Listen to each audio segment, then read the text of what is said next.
Welcome to Learn Yourself. Today we are going to study about reactivity series of metals. So here we are going to study about displacement reaction also. These topics are from CBSE Standard 10 from the chapter Metal and Non-Metal.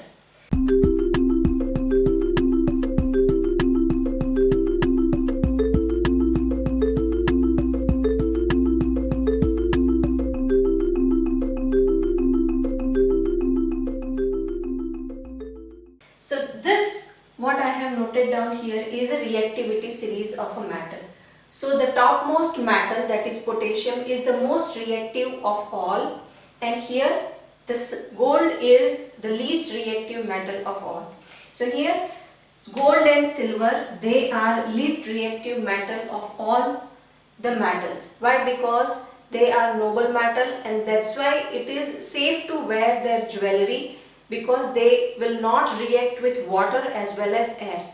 If they were reacting, then we could not wear the jewelry, because immediately they will react with the water and air and they cause harm to us. So here potassium, sodium, calcium, magnesium, aluminium, zinc, iron, lead, hydrogen.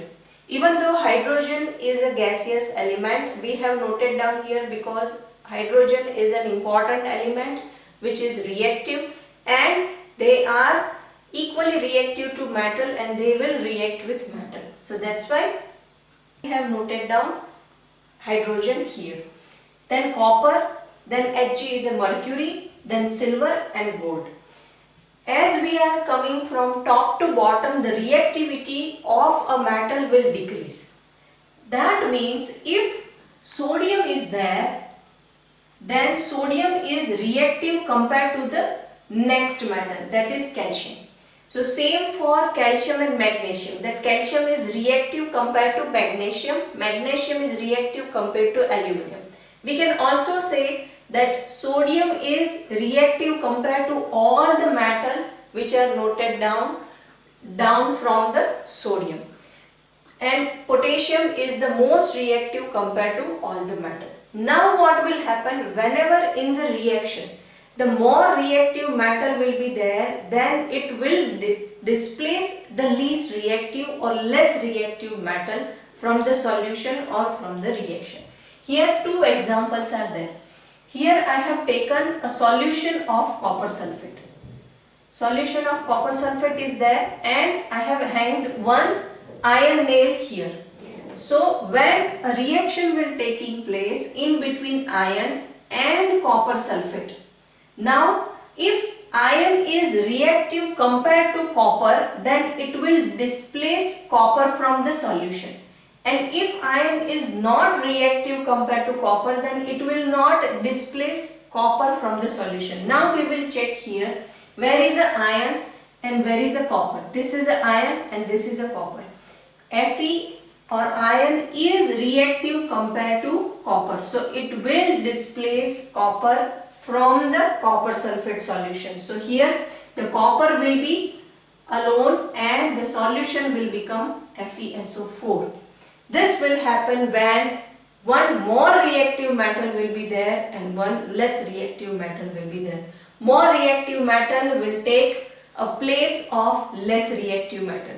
So to understand this and to get a correct answer, you have to remember this reactivity series of the metal. Then only you can guess that which metal is reactive and which metal will displace another metal.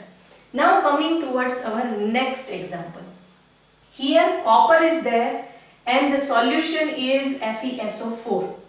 Now copper is least reactive and compared to iron. So will it displace iron from its solution? No. Why? Because copper is less reactive compared to iron. So copper will not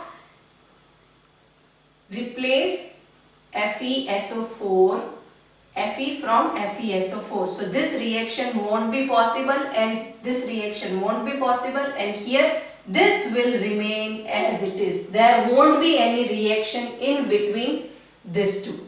Here that reaction was possible. Why? Because CuSO4, whatever will be there in the solution, will get displaced.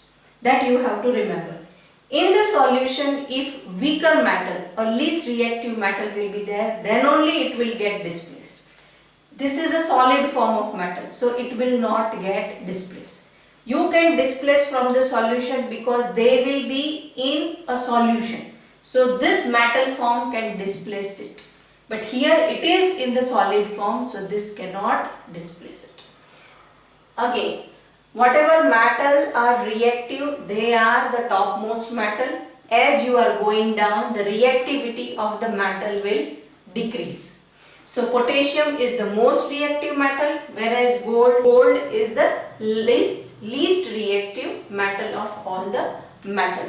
And these reactions are important, and to get the correct answers from this reaction or of this reaction, you have to remember the reactivity series of the metal. Now let us see some of the example to see whether this reaction are possible or not. First is magnesium and zinc sulfate. So here, to check this whether this reaction, displacement reaction will be possible or not, we have to check here. Where is magnesium? This is a magnesium and this is a zinc. So magnesium is reactive compared to zinc. So the magnesium can displace zinc from this compound. So it will be MgSO4 and zinc will be alone. So this reaction can possible. Now here zinc and magnesium sulfate is there. Zinc is less reactive compared to magnesium. So it cannot displace magnesium because zinc is less reactive compared to magnesium. Now next is aluminium and iron sulfate. So in this is a ferrous sulfate, this is a aluminium. So where is the aluminium? Here it is an aluminium and here our iron is there. So aluminium is reactive compared to iron. So it will displace iron from the compound. So it will become Al2SO4 thrice aluminium sulfate and iron will be left alone. So you have to always check that whatever element is alone is reactive compared to other metal element or not. If it is reactive, then it can displace. It can take the place of that element. If not, then the reaction won't be possible and it cannot take the place of the non-reactive element.